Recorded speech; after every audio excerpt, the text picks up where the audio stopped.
Je ne sais pas que dire parce que je suis en présence des gens qui ont vécu beaucoup de temps ensemble. Certains ont fait un long chemin, d'autres sont en train de poursuivre. Et ce n'est pas le moment de donner des recettes et de dire que si vous faites ceci, vous serez heureux. Mais c'est le moment quand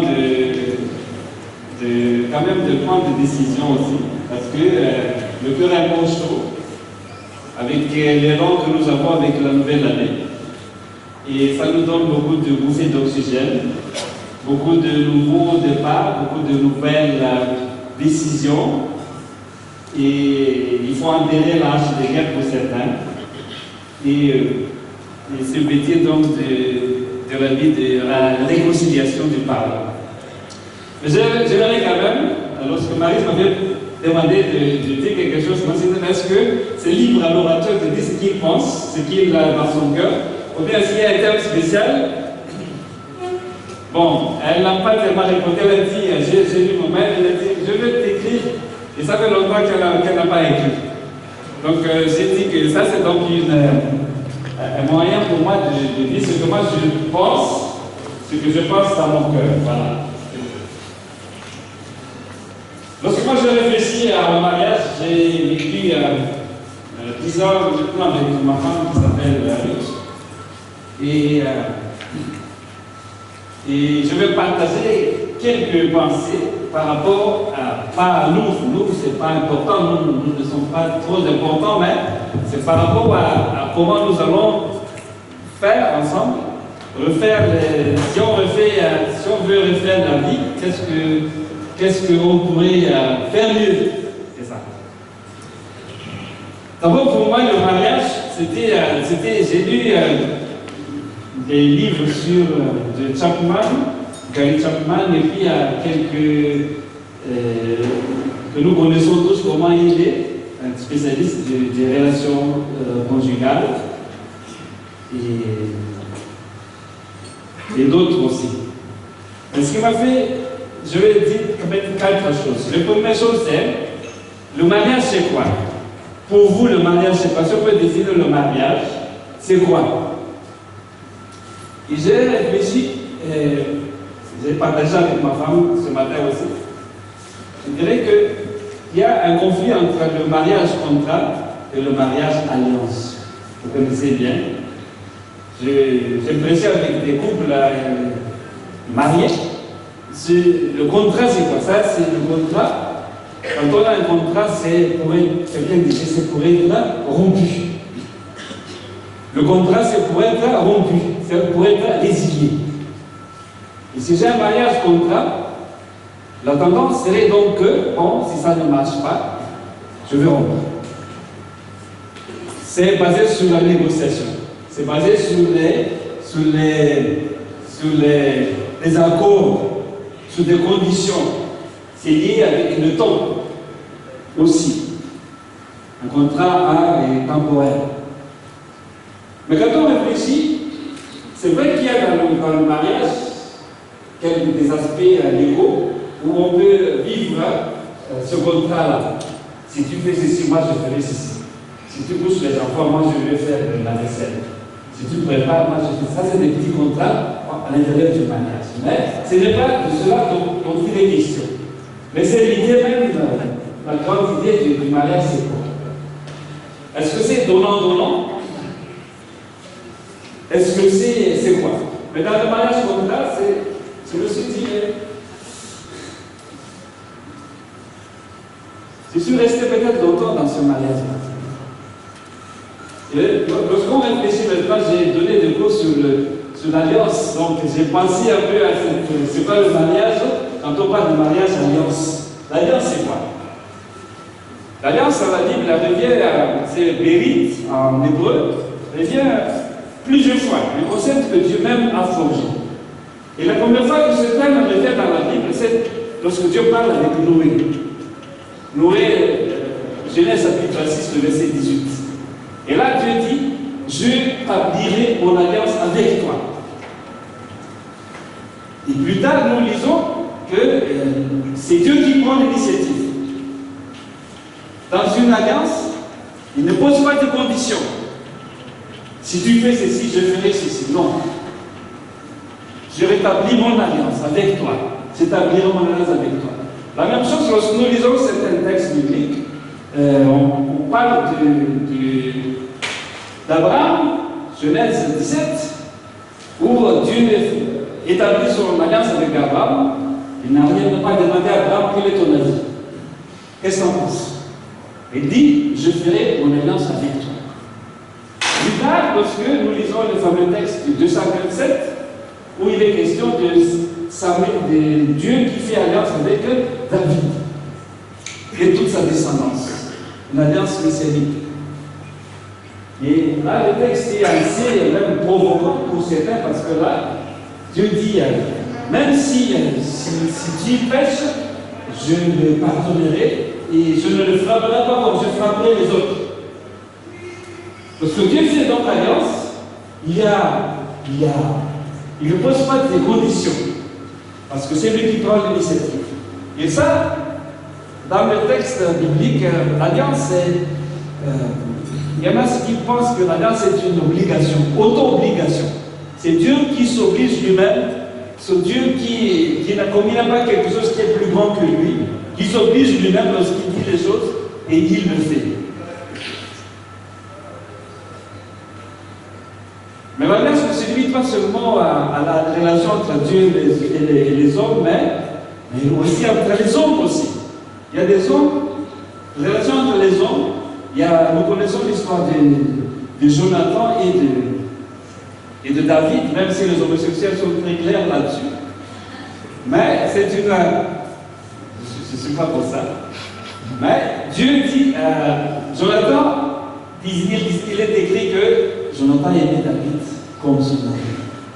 Ça, c'est la traduction du second. Comme lui-même. Et il faisait alliance avec lui.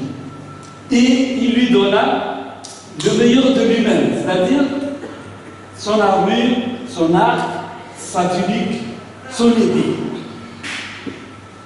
David n'avait, est-ce que tu veux faire alliance avec moi? Non.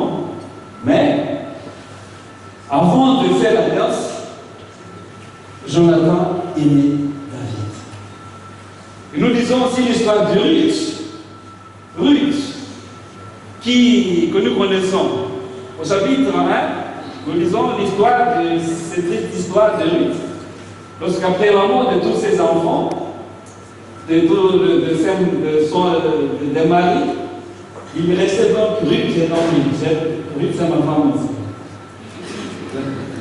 J'ai l'habitude de la taquiner mon vite parce qu'elle vient de très loin. Ruth disait à Naomi, je vais te suivre là où tu iras. Là où tu iras, j'irai.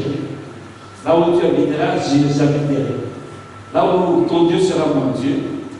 Et là où tu seras enseveli, moi je serai aussi enseveli. Ton Dieu sera mon Dieu. Et ton pays sera mon pays. Voilà la parole, une parole d'alliance. Naomi dit, tu vois, moi je n'ai rien. Je n'ai rien. Naomi dit, non. Ruth dit, non, je te suis. Ce qui montre que dans une relation d'alliance, il n'y a pas de condition. Inconditionnel. Et je me demande pourquoi les gens aiment beaucoup ce texte de Ruth lorsqu'ils prêchent au mariage. Parce que ça reflète, aux yeux de Dieu, le vrai mariage, à mon avis, le sens du mariage. Mariage, alliance, un don de soi. D'abord, faire du bien à l'autre. Comme Dieu avait fait du bien à Noé, il dit aussi, comme Jonathan avait fait du bien à David. Voilà l'alliance. Dans le mariage, contrat, c'est avec des conditions. Dans un mariage alliance,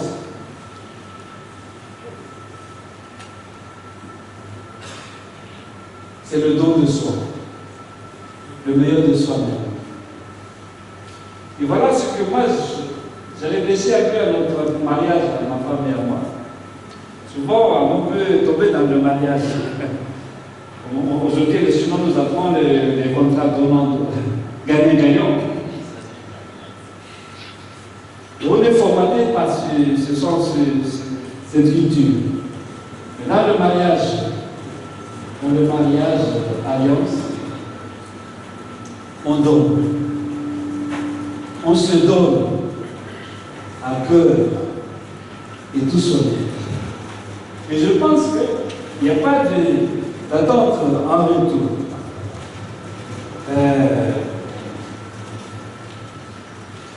Donc il y a cette manière de voir l'alliance.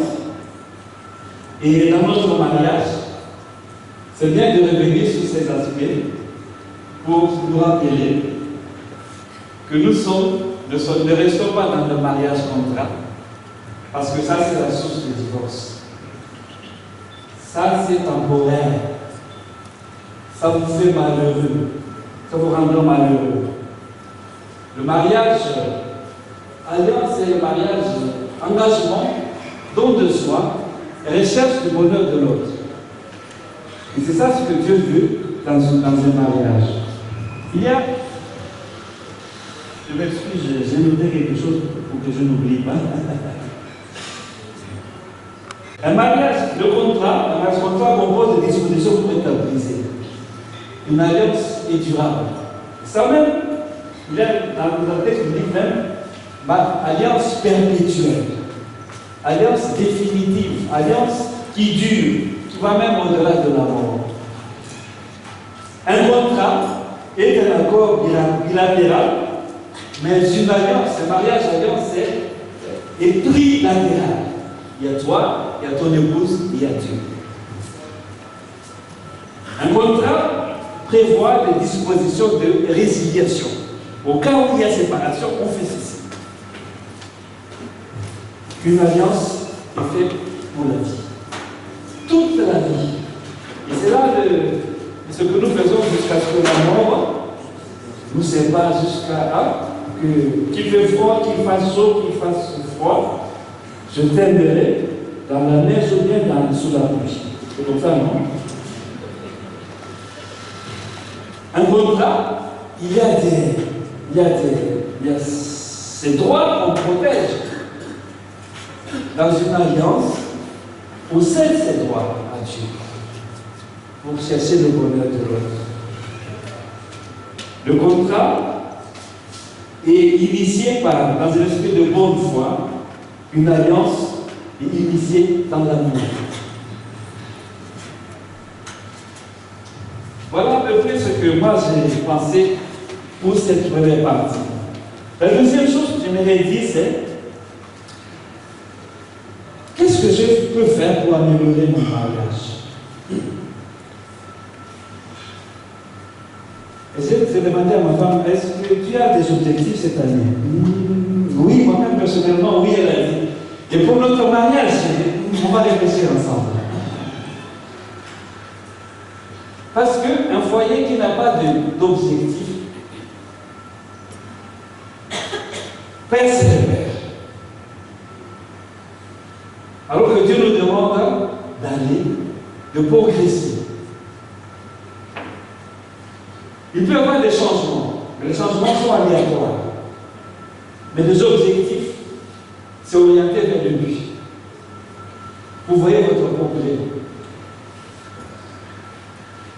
Si je veux que mon foyer soit, où Dieu soit au centre, qu'est-ce que je fais pour que Dieu soit au centre de notre foyer? Qu'est-ce que je fais exactement? Il y a Jacques qui avait dit beaucoup de choses et je suis très content pour attendre un peu les choses pratiques de toute la vie par rapport à ce que nous pouvons faire au foyer. Et c'est ça donc les objectifs que je demandais à l'enfant. On se fixe nous de prier ensemble, on voit, n'est-ce pas? De lire la Bible chaque jour ensemble. Même si moi j'ai lu de mon côté, elle lit de son côté aussi, elle. Moi je lis la Bible parce que je ne suis pas pasteur, non parce que je suis chrétien. Je ne lis pas la Bible parce que je veux plaisir demain, non. Je lis la Bible parce que j'aime. Je veux me nourrir moi-même. Et je lis la Bible avec ma femme parce que ma femme aussi a besoin de ce moment-là d'être nourrie. Et nous lisons et écoutons Dieu ensemble à travers la lecture. Tous les jours. Ça, je me vois cet objectif-là et je ne veux pas lâcher ça. Parce que je veux avoir le changement et la croissance. Pas seulement un changement, mais la croissance dans tout ce que nous faisons.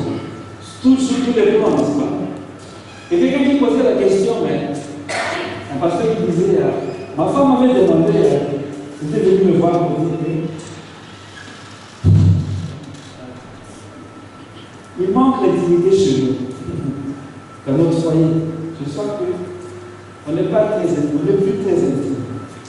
Il faut se poser la question, mais c'est quoi l'intimité? C'est quoi l'intimité? N'est-ce pas? C'est quoi l'intimité pour vous? C'est coucher ensemble, c'est ça? Pourquoi? Donc se pose la question. Lorsque Dieu avait créé Adam et Ève, il disait à Adam plutôt, il n'est pas bon que l'homme soit seul, c'est ça. Je lui crée donc une intimité semblable. Le terme seul dans la Bible, c'est être coupé,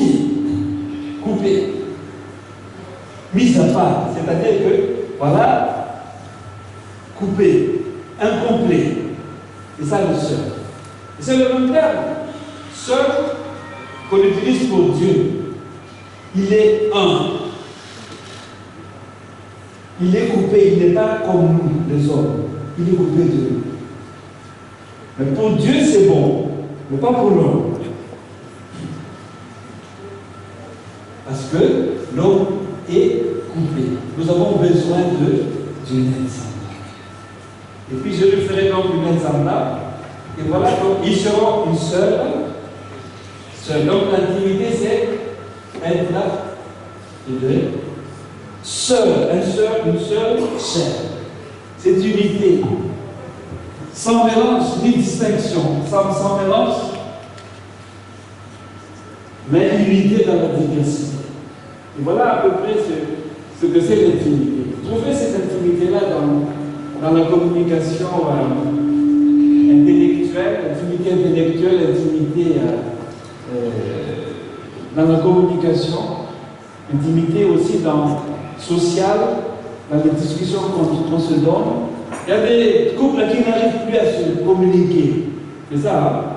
Lorsque ça c'est même la clé de notre. Et je suis content vraiment d'entendre ce que le témoignage de tout ce que nous avons entendu tout à l'heure. Parce que le couple se parle, se communique, se consent, se ressent. On ne sort pas ça de haut d'abord, mais entre nous. Et puis voilà, la communication c'est ça. Donc,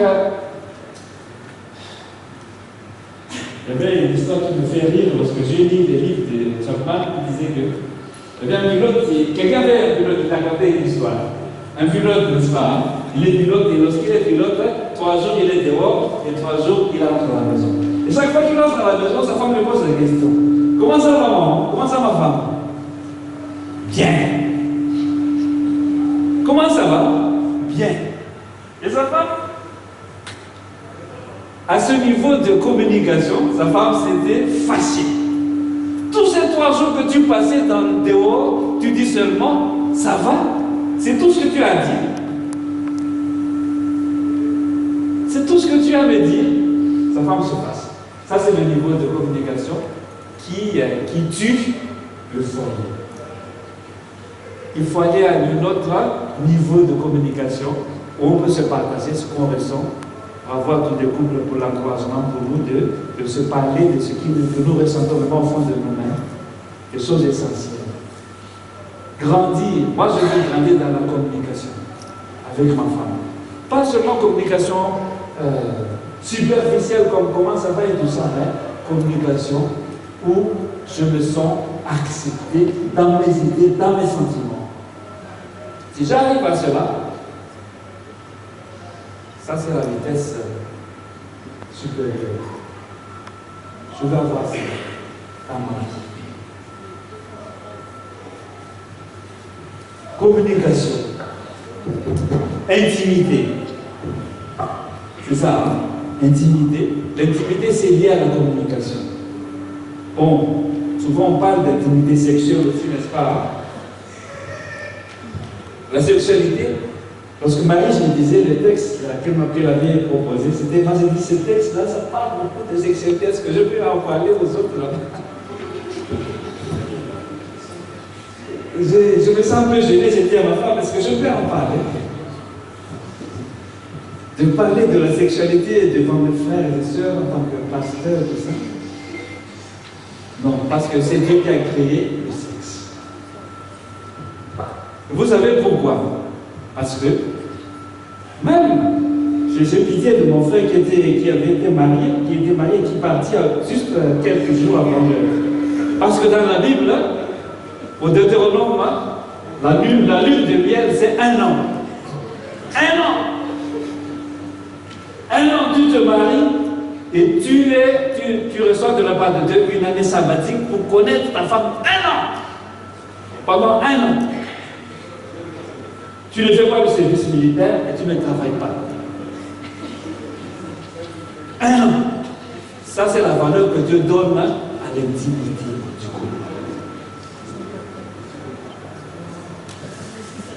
Combien de temps vous avez passé cette période d'intimité? C'est pour ça que les mamans ne sont pas satisfaits souvent. 5 minutes, papa, et puis fini.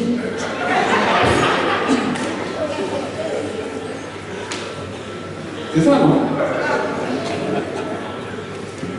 Pas d'intimité. Mais Dieu nous demande, lorsque j'ai lu le texte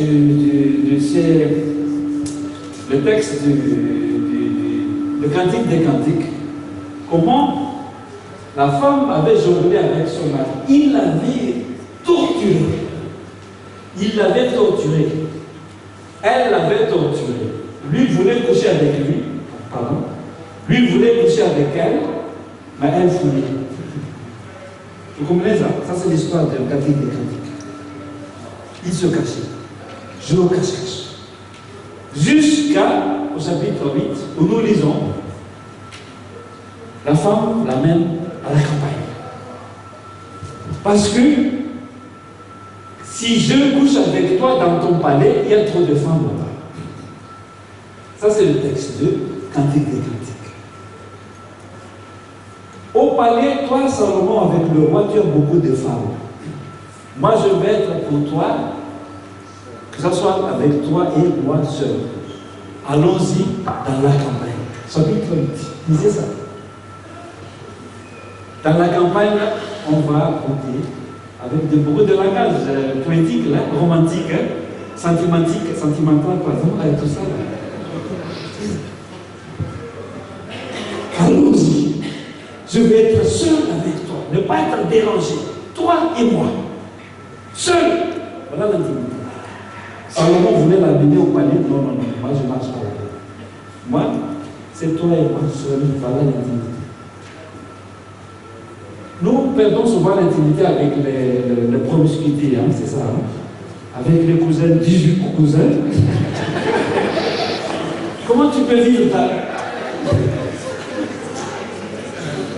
Comment? Bon, vous comprenez un peu. Et nous qui avons des enfants, comment nous vivons notre intimité? C'est un peu gênant quand même de le dire, mais comment nous vivons cela? Allez dans la campagne comme la fille avait nous donne là. Hein? Allez, sortez de là. Et là, vous goûtez l'amour. Et comment elle le décrit? On avait vu ça tout à l'heure. Comment elle décrit cet amour avec beaucoup de passion, avec un érotisme pur. Voilà. Si on a des enfants à la maison, avec les lits qui craquent et tout ça, vous ne pouvez pas. Ça réveille tout le monde.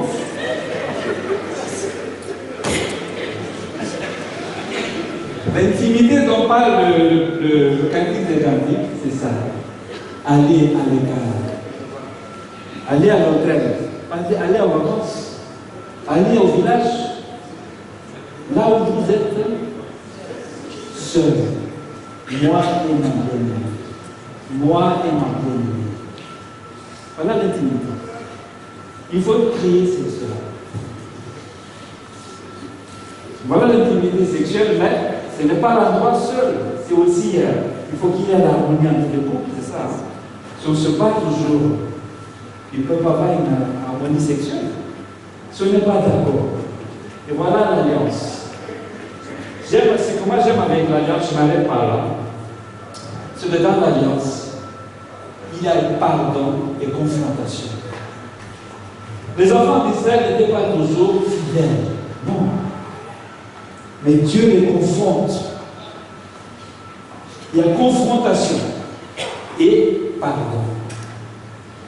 La confrontation, c'est ce que toi tu es en train de faire, j'aime pas ça. C'est pas bon. Et Dieu dit ça. Mais je veux te pardonner. Mais toi d'accepter le pardon si tu reconnais. Souvent, dans le couple, c'est comme ça. Hein? Nous n'aimons pas tellement la confrontation. On esquive, n'est-ce pas? On essaie de. Mais qu'est-ce qu'il y a chérie? Non, ça va, c'est bon, c'est bon. Alors que ce n'est pas bon. Merci pour le témoignage parce que vous avez bien illustré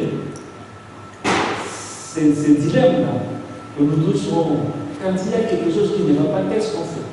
Dans le couple, confrontation. Peut-être que dans la confrontation, je peux comprendre que ma femme avait fait ceci, elle a fait ceci. Peut-être que j'ai mal jugé ces gestes-là, j'ai mal jugé ces paroles, j'ai mal jugé tout cela. Dans cette confrontation-là. Parce que je vais seulement passer, je vais garder la frustration, et puis un jour ça fait boum, comme ça, et puis. Confrontation et pardon. Avec cela, nous irons loin. Voilà quelques recettes, ce n'est pas dit que je n'ai pas partagé des recettes, mais je voudrais aussi appliquer tout cela dans ma vie cette année, avec ma famille, ma femme, et que Dieu nous aide dans un mariage alliance, il y a toujours ce qu'on appelle le renouvellement de l'alliance. C'est des moments forts dans la vie d'Israël. Josué, chapitre 24, c'est le moment fort. Là où Israël fait le choix, moi et ma maison, nous servirons l'Éternel. C'est au moment où on renouvelle l'alliance. Dans le mariage aussi. Moi je dis, il manque quelque chose, dimension dans nos églises. Il manque une dimension de renouvellement d'alliance dans nos églises. Moi je parle en tant que pasteur. Il n'y a pas ça. J'ai vu des renouvellements de baptême, j'ai fait ça dans ma paroisse. Mais pas le renouvellement de l'alliance entre les couples. Alors que le couple veut, il y en a ceux qui veulent vraiment avoir cette petite quelque chose pour officiel, pour être là, nous voulons renouveler notre alliance devant Dieu. Il y a des pasteurs ici, donc il faut créer ça. Que Dieu nous aide. Nous allons prier. Nous a racheté par Jésus qui n'était pas venu pour nous condamner, mais pour tendre la main pour nous sauver. Nous te disons merci pour cet exemple, Seigneur. Et tu veux faire alliance avec nous par le sang de ton Fils Jésus. Nous voulons te dire merci. Et tu connais nos situations personnelles, dans nos vies de couple de tous les jours. Seigneur, merci de nous avoir appelés. Que le mariage aussi, c'est un mariage alliance. Tu nous appelles à suivre ton modèle, Jésus. À suivre ton modèle, Père. Et merci d'aider nos familles, nos foyers, Seigneur. Merci de nous aider à vivre l'intimité. Merci de nous aider à vivre le mariage que tu veux. Nous voulons te glorifier en toutes choses. Bénis nos familles respectives. Bénis cette année nouvelle que tu nous donnes, un nouveau départ, un nouveau souffle. Louange à toi, Jésus. Dans le nom de Jésus, nous avons ainsi prié. Amen.